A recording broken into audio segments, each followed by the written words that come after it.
Gloves எல்லாம் போடுறத பார்த்து ஏதோ ஆபரேஷனுக்கு ரெடி ஆயிட்டேன்னு நினைக்காதீங்க.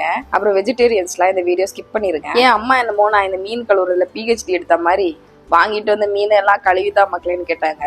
தாய்க்குளம் கேட்டா தட்ட மாட்டா இந்த ஜானுன்ற மாதிரி இந்த இறாலை கழுவுறதா ஒருபாடு வேலை. அதனால அதை கழுவ ஆரம்பிச்சிட்டேன். இறாலு அவங்க போடுறப்ப பார்க்க நிறைய இருக்கிற மாதிரி வரும். அதே ஸ்கின் எல்லாம் உரிச்சு கழுவிட்டு பார்த்தா கொஞ்சம் போல வரும். அது ஒண்ணுதான் எனக்கு இறால்ல பிடிக்காது. மத்தபடி ஐ லவ் யூ இறாலே. நான் வீட்டுக்கு வந்தாலே மேண்டேட்டரியா எங்க அம்மா இறால் வாங்கி சமைச்சு கொடுப்பாங்க.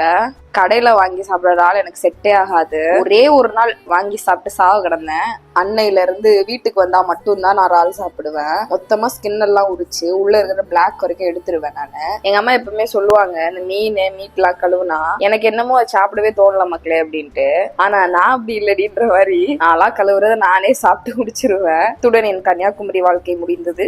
மீண்டும் சென்னையில் சந்திப்போம். நெக்ஸ்ட் வீடியோல பார்க்கலாம். அது வரைக்கும் டாடா பை பை.